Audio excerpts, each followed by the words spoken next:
Nifty 50 ನಿಫ್ಟಿಯು 25,900 ಮಟ್ಟಕ್ಕಿಂತ ಮೇಲೆ ಸ್ಥಿರವಾಗಿ ಮುಕ್ತಾಯಗೊಂಡಿದ್ದು, ಮುಂದಿನ ದಿನಗಳಲ್ಲಿ 26,000 ಗಡಿಯನ್ನು ತಲುಪುವ ಲಕ್ಷಣಗಳನ್ನು ತೋರಿಸುತ್ತಿದೆ. ಸೆನ್ಸೆಕ್ಸ್ 84,273 ಮಟ್ಟಕ್ಕೆ ತಲುಪುವ ಮೂಲಕ ಹೂಡಿಕೆದಾರರಿಗೆ ಲಾಭ ತಂದಿದೆ. ಕಳೆದ 3 ದಿನಗಳಲ್ಲಿ ಸೆನ್ಸೆಕ್ಸ್ ಸುಮಾರು 959 ಪಾಯಿಂಟ್ಗಳಷ್ಟು ಜಿಗಿತ ಕಂಡಿದೆ. ಬ್ಯಾಂಕ್ ನಿಫ್ಟಿ ಇಂದು ಬ್ಯಾಂಕಿಂಗ್ ವಲಯದಲ್ಲಿ ಸ್ವಲ್ಪಮಟ್ಟಿನ ಏರಿಳಿತ ಕಂಡುಬಂದಿದೆ. ಆರಂಭದಲ್ಲಿ ಏರಿಕೆ ಕಂಡರೂ ದಿನದ ಅಂತ್ಯಕ್ಕೆ ಸಣ್ಣ ಮಟ್ಟದ ಇಳಿಕೆಯೊಂದಿಗೆ 60,639 ಮಟ್ಟದಲ್ಲಿ ಸ್ಥಿರವಾಯಿತು. 3. ಇಂದಿನ ಟಾಪ್ ಗೇನರ್ಸ್ ಮತ್ತು ಲೂಸರ್ಸ್. ಲಾಭ ಗಳಿಸಿದ ಪ್ರಮುಖ ಷೇರುಗಳು Eternal, Tata Steel, Mahindra and Mahindra ಮತ್ತು ಟೆಕ್ ಮಹೀಂದ್ರಾ.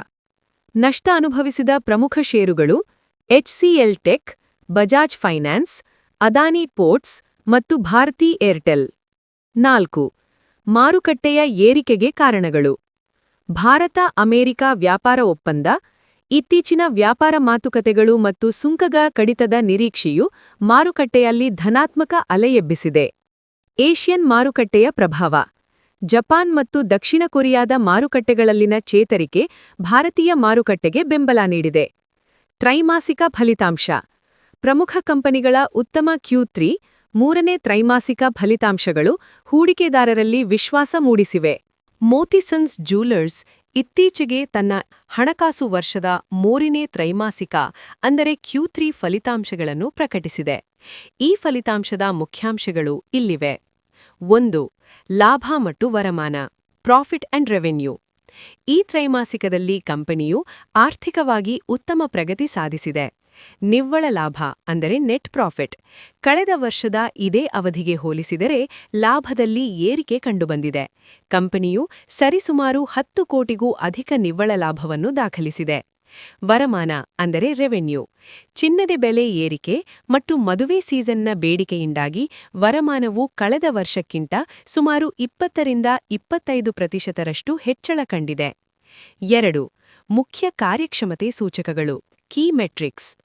ಇಬಿಐಡಿಎ ಕಂಪನಿಯ ಕಾರ್ಯಾಚರಣೆಯ ಲಾಭದ ಪ್ರಮಾಣವು ಉತ್ತಮ ಸ್ಥಿತಿಯಲ್ಲಿದೆ. ವೆಚ್ಚ ನಿರ್ವಹಣೆ.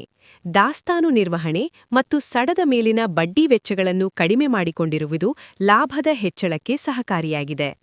3. ಹೂಡಿಕೆದಾರರಿಗೆ ಬೋನಸ್ ಷೇರುಗಳು ಮತ್ತು ಸ್ಟಾಕ್ ಸ್ಪ್ಲಿಟ್. ಮೋತಿಸನ್ಸ್ ಜ್ಯೂವೆಲರ್ಸ್ ಈ ಹಿಂದೆ ಹೂಡಿಕೆದಾರರಿಗೆ ಸಿಹಿ ಸುದ್ದಿ ನೀಡಿತ್ತು. ಕಂಪನಿಯು 1:1 ಅನುಪಾತದಲ್ಲಿ ಬೋನಸ್ ಷೇರುಗಳನ್ನು ಘೋಷಿಸಿತ್ತು. ಅಲ್ಲದೆ ಷೇರುಗಳ ದ್ರವ್ಯತೆ ಹೆಚ್ಚಳಿಸಲು ಸ್ಟಾಕ್ ಸ್ಪ್ಲಿಟ್ ಪ್ರಕ್ರಿಯೆಯನ್ನು ಕೂಡ ಮಾಡಲಾಗಿತ್ತು. ಇದು ಸಣ್ಣ ಹೂಡಿಕೆದಾರರಿಗೆ ಈ ಷೇರಿನಲ್ಲಿ ವ್ಯವಹರಿಸಲು ಸುಲಭವಾಗುವಂತೆ ಮಾಡಿದೆ. ಮಾರುಕಟ್ಟೆಯ ವಿಶ್ಲೇಷಣೆ. ಮೋತಿಸನ್ಸ್ ಜ್ಯೂವೆಲರ್ಸ್ IPO ನಂತರ ಅತ್ಯಂತ ವೇಗವಾಗಿ ಬೆಳೆಯುತ್ತಿರುವ ಜ್ಯೂವೆಲರಿ ಬ್ರ್ಯಾಂಡ್ಗಳಲ್ಲಿ ಒಂದು. ಇತ್ತೀಚಿನ ಫಲಿತಾಂಶಗಳು ಕಂಪನಿಯ ಮೂಲಭೂತ ಅಂಶಗಳು ಸದೃಢವಾಗಿವೆ ಎನ್ನುವುದನ್ನು ತೋರಿಸುತ್ತವೆ. ಆದರೂ ಚಿನ್ನದ ಬೆಲೆಯಲ್ಲಿನ ಏರಿಳಿತಗಳು ಈ ಕಂಪನಿಯ ಸ್ಟಾಕ್ ಮೇಲೆ ನೇರ ಪರಿಣಾಮ ಬೀರುತ್ತವೆ.